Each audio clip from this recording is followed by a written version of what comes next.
So there you have it, spirals. Spirals in nature, spirals in architecture, and now spirals in curriculum delivery. Hello everybody, my name's Adam Jastorski and I'm a system math teacher with the BHN CDSB. And in this video, we'll be looking at spiraling the curriculum. Now this presentation was originally delivered as a live PD session, and this is the corresponding video version. So we'll be looking at what spiraling is and what it's all about. We'll talk about some of the challenges and benefits of implementing a spiral model in your class. We'll look at how spiraling helps out with assessment, and we'll provide some tips on how you can get started with spiraling in your class if you choose to do so. So let's get started. First of all, I'm a math teacher. All of the experience that I've had with spiraling and with de-streaming in general comes from the work that I've done in math. So I'll frequently refer to what I've done in my math classes and what we've done with de-streaming for math. Now, I hope that doesn't bother you, but I assure you that all of the information I talk about and provide in this video will be useful for other subjects too, not just math.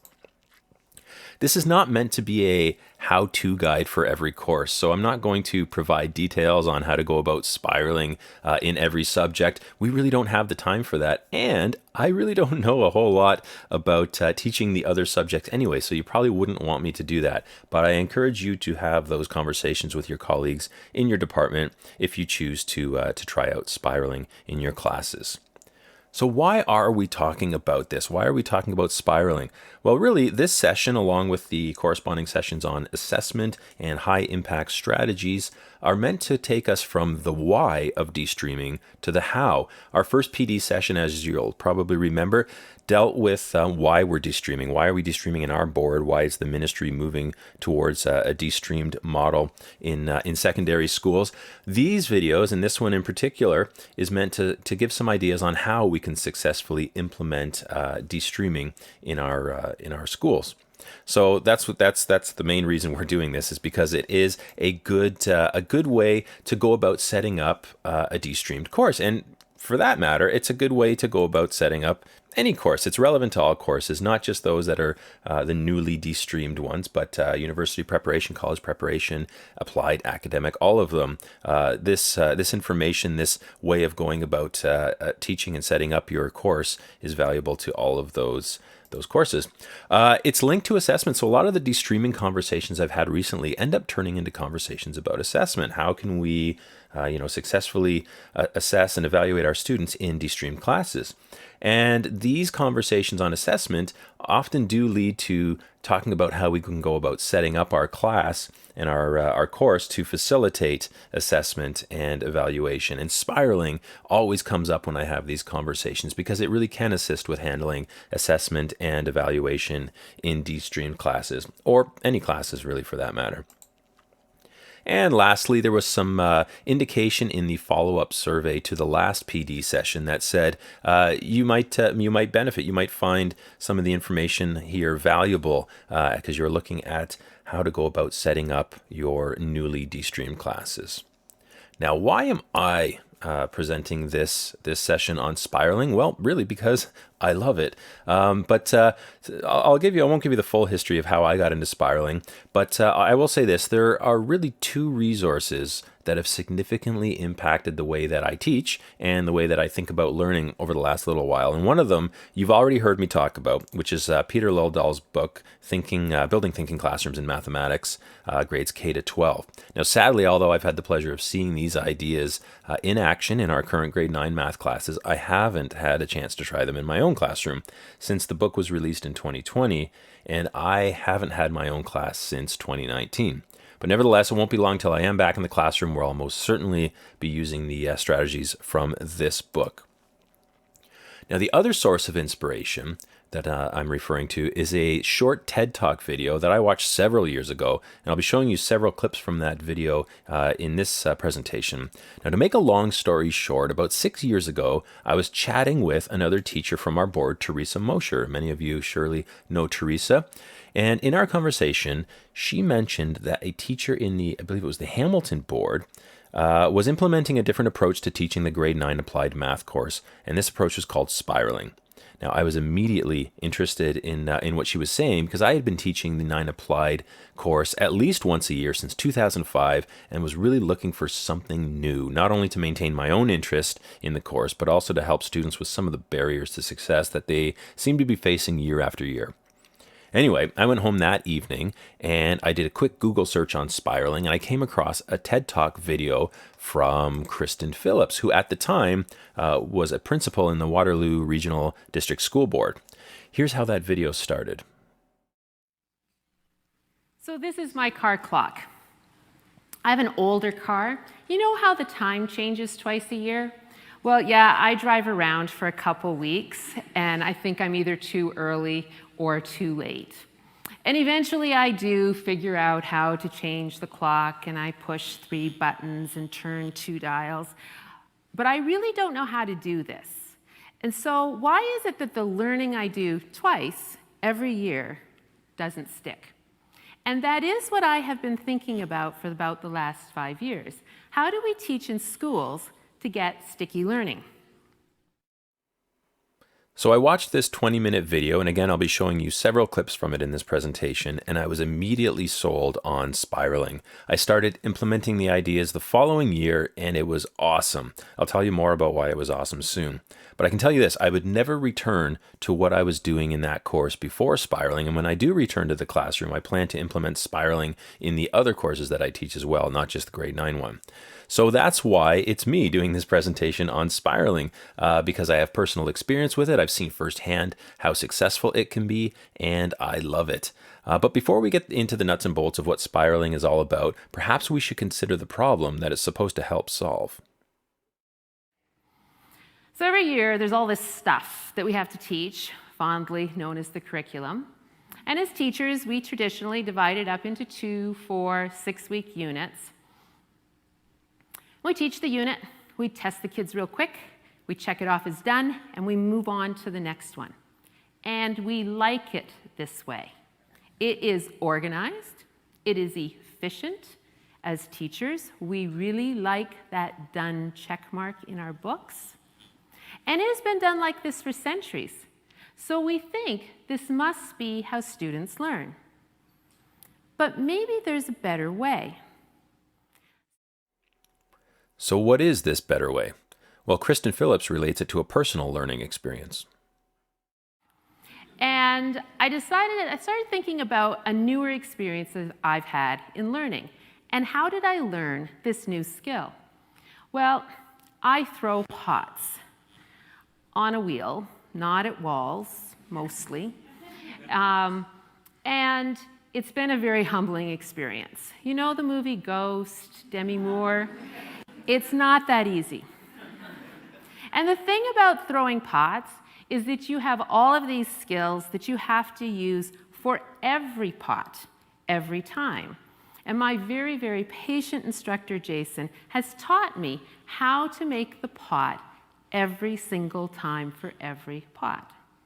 Now, I'm a little bit better nowadays, and every once in a while, he will give me an instruction that actually works. And I'm thrilled, like, gonna quit my day job, become a potter, buy Birkenstocks. And then I usually say something a little snarky like, so why didn't you ever tell me this before? But of course he has. He's told me many, many times before.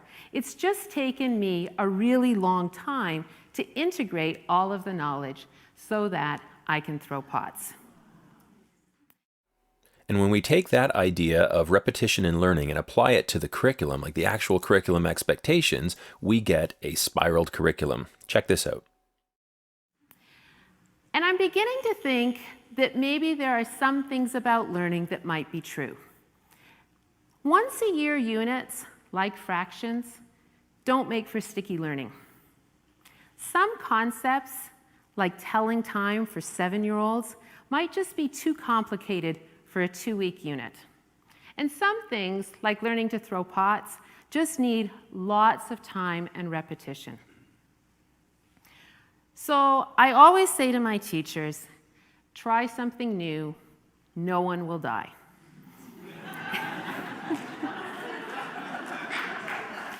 It's my PD model. So,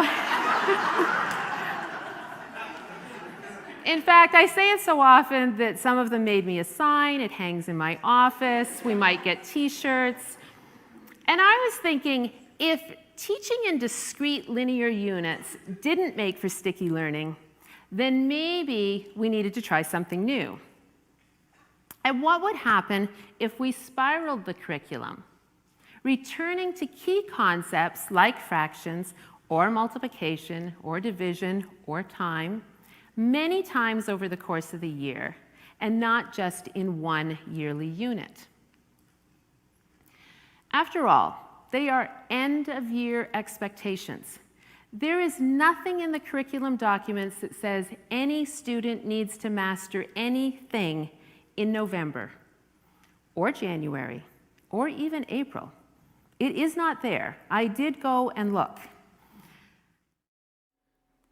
So what is spiraling? Well, really, it's a curriculum delivery model that resembles, well, a spiral. And the big idea with spiraling is that the course content, that is the topics, and in particular the key concepts, are revisited repeatedly over the duration of the course. And each time these topics are revisited, they're usually done so at a higher level of difficulty or a greater complexity. So we pretty much start with the course content at an introductory or basic level at the beginning of the course and work our way towards mastery by the end of the course. And again, we do that by repeatedly revisiting topics, extending or expanding upon that content, making revisions as needed based on how things are going or our student learning needs. Now, in a, well, what I'll call a traditional or a non-spiraled setup, the units in a course often look like this. In Unit 1, you'll start with the basic ideas from those topics, and then work towards a moderately difficult version of those ideas, and then move towards the complex ideas in that unit, and so on until the unit is finished, at which point there's usually some type of an assessment or an evaluation, and we move on to Unit 2. Now, when we get to Unit 2, the same type of thing happens. We start with the basic ideas, move to the moderately difficult concepts, and then we talk about the complex stuff and so on until that unit is finished and we do a test or whatever and move on to Unit 3, which looks, similar in structure: basic, moderate, complex. And we keep doing this until the course is finished, that is, until all the expectations have been met. Now, with a spiraled setup, things look different. Now, I'm going to generalize here. It doesn't work out this nicely. There are usually bugs that have to be dealt with in the planning, but the big idea is this. With a spiraled setup, in the first unit of the course, you'll look at a variety of topics, but they're all at a basic level, kind of what used to be the first part of those traditional units. And when we move on to Unit 2, we'll get the same type of thing. We're going to look at a variety of topics, but now we're going to look at them at a deeper level, perhaps more complex or higher level of difficulty. So we have, I'm just calling it moderate here. And then, as you can imagine, in Unit 3, you're going to be looking at several of those same topics again, but now at a higher level of difficulty. So I'm calling it complex. And this continues until, once again, we've met all of the course expectations. So I'll say once again, it usually doesn't work out this nicely. Some topics don't play nice in this setup, so we have some bugs to take care of, but that's the big idea of what spiraling is all about. Now, why does spiraling work? Well, first you might ask, does it work? And the answer to that, at least from my own experience, is yes, it certainly does work. And there are a lot of benefits that come along with it. And I'll talk about those in a little bit. I'll also talk about some of the challenges that come along with implementing a spiraled model in a class as well. But what is it that actually makes spiraling effective? Well, really, it comes down to two ideas. The first of which is that it's a model based on spaced learning. We try spiraling the curriculum, but fearless leader that I am, I do go looking for some research somewhere that might support this rather radical break from tradition. And I found two really interesting pieces of research that supports the concept of returning to key ideas many times throughout the year. So, research finding number 1, massed versus spaced learning. It turns out that our intuition really influences how we decide to teach, based mostly on how we intuitively think people learn, except our intuition might be wrong. So let's look at an example. Let's suppose that you decide to learn the names of all the birds that come to your bird feeder. I don't know, like maybe your grandmother is coming to visit. I don't know why grandmothers know all the names of the birds. Have you noticed that? But they do. I am not ready to be a grandmother. I do not know them. Nevertheless, you have set yourself this task, and your intuition is going to tell you to make a list and practice the names of the birds every single day the week before Grandma comes to visit. This is called mass practice. We teach like this all the time. And when Grandma comes to visit, you are going to wow her with your bird acumen, and you will think you have nailed it. Except you will be wrong. Because the next time Grandma comes to visit, you're going to be hard-pressed to remember the names of any of the birds except maybe the cardinal and the chickadee, and let's face it, you already know them. It doesn't count. And the research tells us that when we learn in a mass practice, our retention is very weak. So what would have worked? If you had spaced your learning. If you had learned the names of the birds, waited a while, practiced them some more, waited a week, practiced them some more, and waited, you still would have wowed Grandma when she came to visit, but you would also impress her on her next visit. Your retention of the concepts is much greater. And in fact, this positive effect of spaced over massed practice has been in the literature since, wait for it, 1885. I know, 1885. But in education, we persist in teaching in a massed practice. Teach the unit, test them quick, move on to the next one. Because when we test students immediately following the learning, they do quite well. Think about Grandma and her visit. Think about your unit's fractions test. And so we are lulled into thinking that everyone learns the stuff, except it doesn't stick. And we've known this since 1885. Intuition plus tradition convince us, however, that mass practice must be the way to go. Hard to argue with that. It's interesting that Kristin Phillips mentioned tradition. I've recently had the opportunity to talk with numerous teachers from various subjects about the upcoming move to a fully de-streamed grade 9 program. And some of the concerns expressed were that the way that they do things right now would not really work well in a de-streamed environment. And that led to me kind of questioning, well, why is it that you do those things now? And sometimes, not all the time, but occasionally the best answer that the teacher could come up with was, well, we've kind of just always done it that way. So I think as we move towards a fully de-streamed or single stream grade 9 program, we need to ask ourselves, just because we've done something the same way for all these years, does that really mean that it's the best way to go about doing it? And as we've mentioned before, in order to make de-streaming successful, it's going to take some significant pedagogical shifts. Now back to where we left off, it's not only the spacing and the repetition that makes spiraling effective. It's also the fact that a spiraled model involves interleaving of the course's topics. Research finding number 2, interleaving.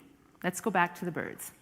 Let's suppose that you have one of those grandmothers who is not going to be satisfied with just the names. No, she wants interesting information like migration patterns or identifying features. So again, your intuition will tell you to learn all about the nuthatches for a week, and then all about the cardinals for a week, and then all about the chickadees for a week, and then all about the finches for a week. And this is called blocked practice. We teach like this all the time.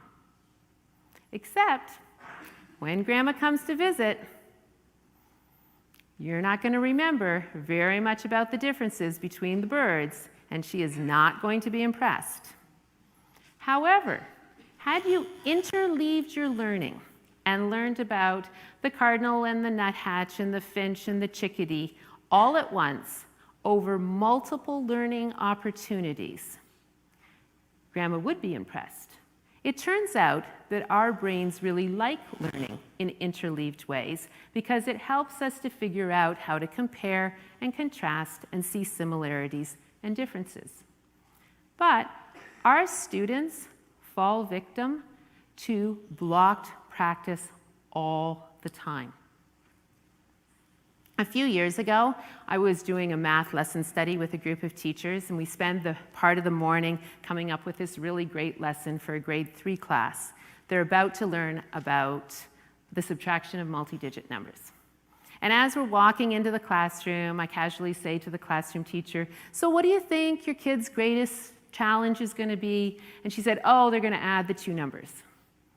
So I thought that was a little odd, but I didn't say anything. But she was right. Most of the students in her class added the 2 numbers in the problem. They had just finished a unit on the addition of multi-digit numbers. They were victims of blocked practice. But when we spiral the curriculum, we automatically space the learning and interleave previously taught concepts with new learning. Traditionally, in mathematics classrooms, students learn to apply one strategy to a specific context. You know this is true if you think back to your math textbook. If the chapter was about multiplication, you were pretty sure the questions in the chapter were about multiplication. In fact, you were pretty sure the unit test was about multiplication. So except for having to know how to multiply, you didn't have to do a lot of deep thinking at all. Now imagine a classroom where the problems that students face change regularly, and they are forced then to choose which strategy to apply to which context. Imagine a classroom where similar concepts, like, say, addition, subtraction, multiplication, division, are taught in an interleaved practice, not a linear practice, so that students learn to figure out the similarities and differences between the concepts. That's what happens when you spiral the curriculum. So there's this researcher, his name's Doug Rohrer, and he's been looking at all of this stuff for quite a few years. And he found in 2014 a willing group of grade 7 math classes, and he divided them into 2 cohorts. One group learned through blocked practice, and the other through interleaved practice. And then he waited for 2 weeks after all the learning was done, and then he gave every student's favorite a surprise test. And the results were astounding. The blocked group had a mean score after 2 weeks of 38%. The interleaved group, mean score, 72%. That's significant. It is no wonder that my poor students didn't remember very much about fractions when they only got 1 4-week block of learning per year. Let's talk about some of the benefits of a spiral curriculum. First of all, there are multiple opportunities to revisit concepts. It's really what spiraling is all about. Now, not only is this beneficial to the students who are learning the content in the course, but also to teachers who have multiple opportunities to assess student understanding and multiple opportunities to gather evidence of student achievement. Improved retention, absolutely. This is one I can comment on from my personal experience. In the grade 9 applied math course, we used to take about sometimes up to 2 weeks to do review at the end of the course before the EQAO test and the final exam. When I switched to a spiraled model in that course, that time needed for review was significantly reduced, like down to maybe a few days, because the students had been revisiting the concepts repeatedly throughout the course.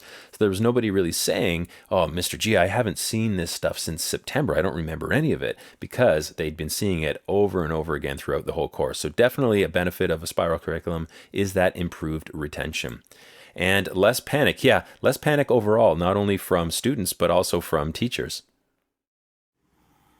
No one in my school, teachers or students, panic anymore in November or January, or even April, when students don't get it, because we know we have the rest of the year to come back to it.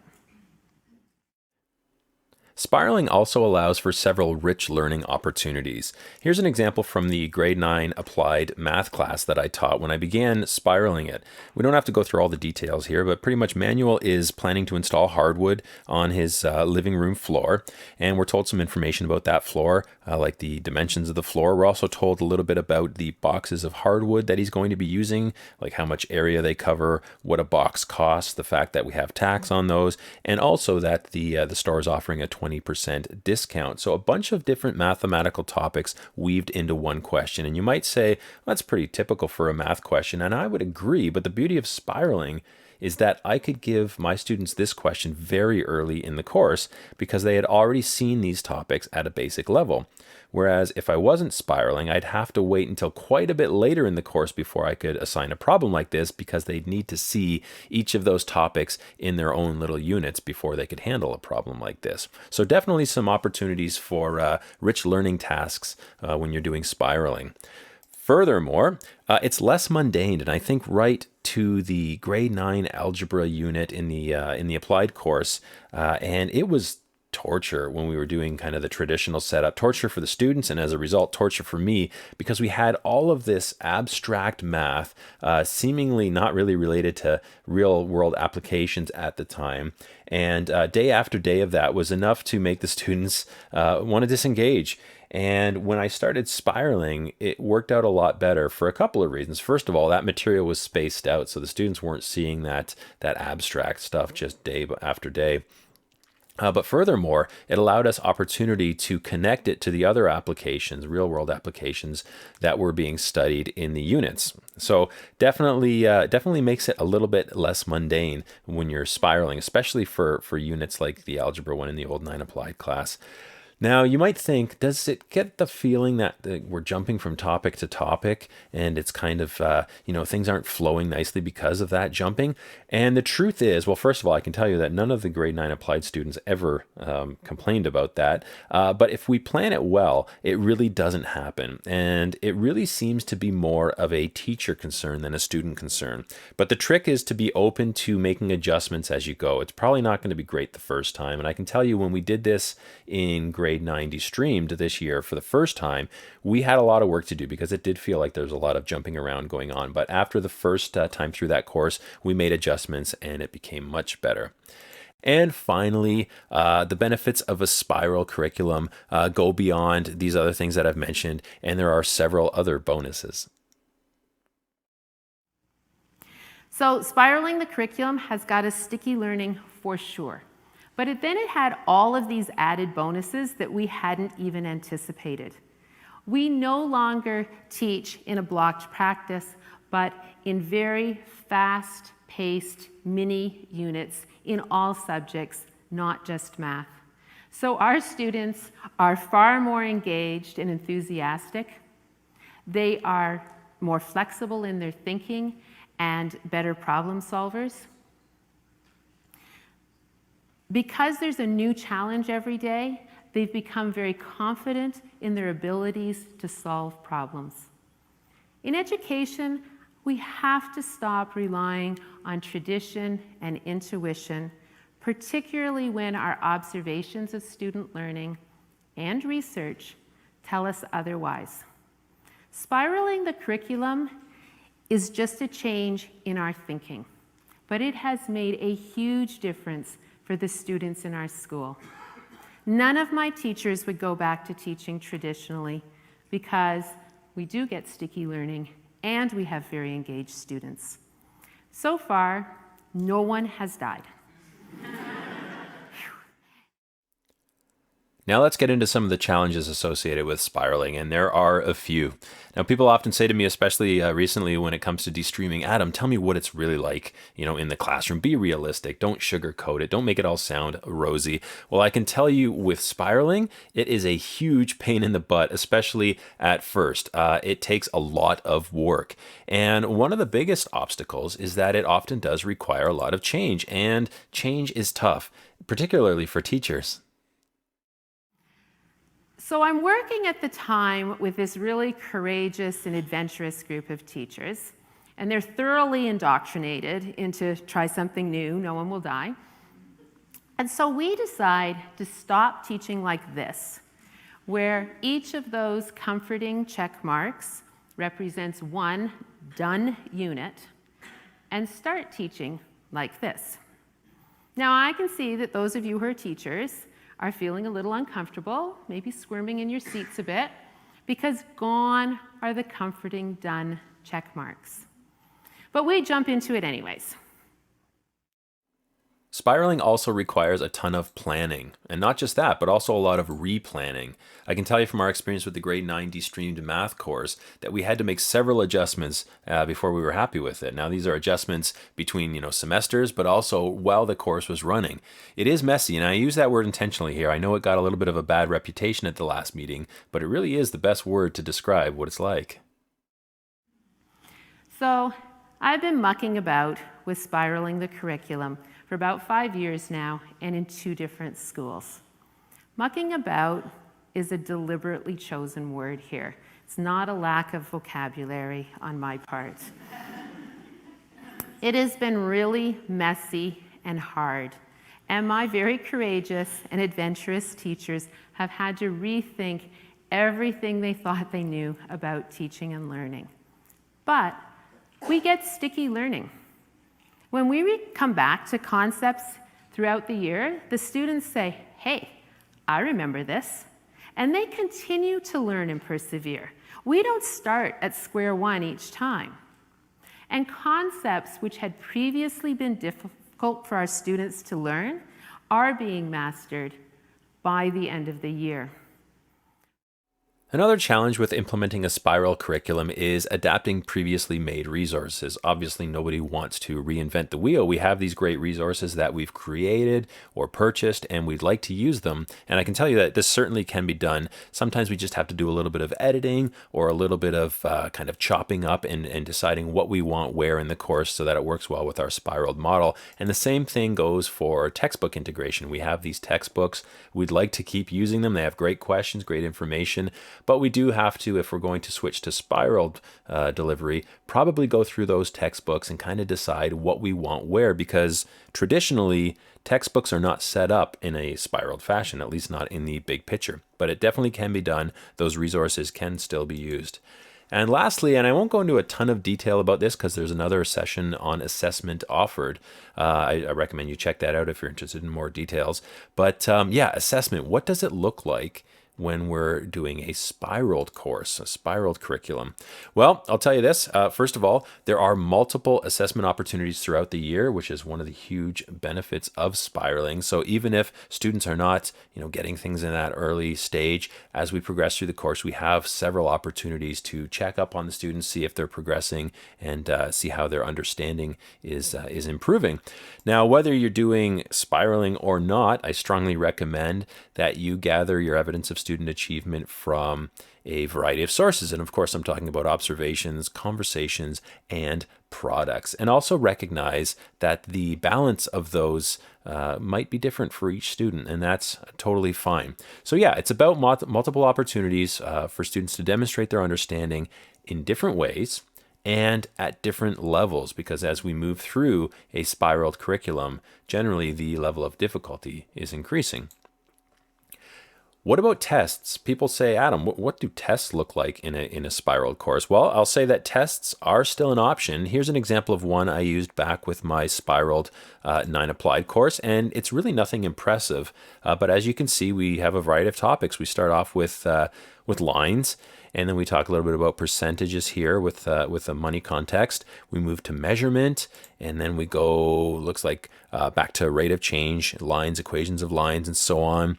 More with percentages, back to lines, more on measurement, and finish with some 3-dimensional measurement here. And I think if I were to do this again, I would probably try to connect those questions in a more interesting way. But at the time, this worked okay. So tests are definitely still an option. One of the nice things, though, is that we have a lot of opportunities for application or problem-based activities and assignments. And here's another one from that 9 applied math course that I taught. And this one's all based on aviation. So all of the questions have something to do with flying a plane. You can see that in the first one here, we're talking about measurement and scale diagrams, rate of change, equations of lines, and so on. We're talking about ratio, rate, and proportion here, and a little bit of geometry here, and then back to some financial math with percentages and so on here. So because those topics are being seen regularly throughout the course, we do have these opportunities for rich tasks when it comes to activities and assignments. Now, some tips for getting started with spiraling, and I'll offer these pretty much from my own experience. First of all, recognize that not every topic needs to be covered multiple times. Some topics don't really deserve to be covered multiple times. Perhaps they're very basic or simple, or perhaps the students already have a really good grip on them from what they've seen in previous grades, in which case it's fine to not revisit those topics. Traditionally, we focus on revisiting the key ideas and the ideas that have been traditionally difficult for students. And those are the ones that we repeat and the ones that we want to come back to over and over again. And don't feel that every topic has to be included in each unit. A lot of the time, if you try to set it up this way, it's going to feel like you're trying to put that square peg into the round hole because it doesn't work. Okay, but it's also not necessary, and it's probably not even possible to actually get every topic in every unit, as that would take a ton of time in the course. Also worth mentioning here that it is possible to do a semi-spiraled or partially spiraled setup. Perhaps you have some units that you're really happy with that work well right now, or that don't lend themselves too well to spiraling anyway. Well, you can by all means keep those units as is and spiral some of the other units in the course too. It's up to you. It's very flexible, but ultimately, do what works for you and what's best for your students. Choose broad unit titles. Yeah, so let me show you what we've recently done in the grade 9 de-streamed math course. So this here is a section of our grade 9 de-streamed math website, and as you can see, we have two layouts for the units in this course. First, we have our lessons by question here and our traditional lessons by topic here. And the lessons by question, what we have here are really kind of broad questions. How can we represent it? When are different operations useful? How are things changing? And so on. These really kind of big questions, which makes it easy to interleave and space out the learning of the topics. And I'll just give you a quick example of how we repeatedly revisit some topics. We can look at coding here. You can see that it's there in the first unit. It comes up again in the second unit, in the third unit, and so on. And each time we can then relate that coding to the other material in that unit. Now, I will also just draw your attention to this. In the lessons by topic, take a look at the algebra unit here. 11 lessons of pretty much abstract algebra. I don't know about you, but I can guarantee that a lot of my students would not be interested in doing 11 consecutive lessons of abstract algebra. So, I mean, I would certainly, and I know there are students that would, but a lot of them would not. So that's why kind of this lessons by question is nice. It allows us to space out the learning. It allows us to repeatedly revisit concepts, and it also allows us to interleave the topics throughout the course.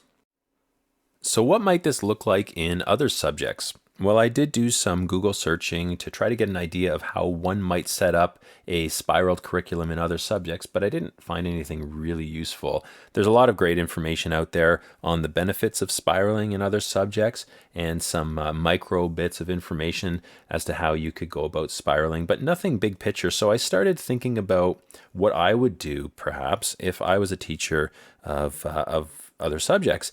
And I started with English and thought, well, if I were to stick with this idea of questions, what kind of questions could I ask that would facilitate spiraling in an English course? And here's a few that I came up with. How can we communicate with one another? A very big, broad question. How do we interpret what we see, read, and hear? And how do we critique? Now, these are just three. Perhaps you'd want more, just planting the seed here. But I think that if we had units set up like this, we could very easily kind of revisit topics and curriculum expectations. They all can involve reading, writing, oral communication, and so on. And what about the arts? Well, I started thinking about music. And if I was teaching in a music class, maybe I could ask some big questions like, what makes music musical? Or how does music evoke emotion? Or perhaps, what is the significance of music in society? And again, just 3 questions here. And of course, you don't have to stick with the question model here. I just like that because, like I said before, so much about learning is really about questions. And I think here, we could, again, touch on a lot of those curriculum expectations multiple times. For example, if we take scales, what makes music musical? Well, let's talk about why we use scales when we use music, relate it to that, in addition to things like dynamics and articulation. But then we go to, how does music evoke emotion? Well, we can revisit scales there and talk about something like, why is it that when I go from F to F on in the key of C, why is it that I kind of get that feeling like I'm watching a childhood flashback scene in a movie? How does it evoke that emotion? Well, it's really about, tension and release and so on. So we can really kind of look at these concepts repeatedly in interesting ways. For science, if we stick with the question idea, perhaps we could ask big questions like, where's the science in our homes? Where is science in the outside world? Where is science beyond our planet? Now, I asked my wife, who's a science teacher, what is it that grade 9 science students often struggle with? And right away, she said electricity and anything involving math. So imagine if we set up our units in this kind of a way, we could repeatedly revisit, things like electricity and concepts involving math, and other things too, like ecosystems in our home. Talk about fish tanks or whatever, and then in the outside world and beyond our planet. And so on. So some interesting conversation that can come out of that. Now, I do believe that some spiraling is already happening or has recently happened in our science courses. For example, at one of our schools, we had an entire grade 9 science course based on a mission to Mars. And I talked to the teacher of this course, and he said, yeah, it was really cool. He said we did do spiraling. The units were spiraled in that course too, so it is already happening. And not only is it cool that spiraling is happening in science, but Mission to Mars sounds like a really captivating way to go about teaching an entire course. And also in geography, I understand that we have some teachers that are taking the topic of sustainability and weaving that into all of the units throughout the course. So spiraling is happening there as well. The last piece of advice that I'll offer when it comes to getting started with spiraling is to be creative and be prepared to make changes as you go. The idea of having it all set up perfectly the first time through isn't very realistic, and I can tell you that based on my own experience with spiraling, it takes several times through, several years before it kind of feels right. So I'm going to leave it at that. I hope you enjoyed the session, and at any point, if you have questions, if you want to run some ideas past me, I'd be happy to have those conversations. So do keep in touch and take care.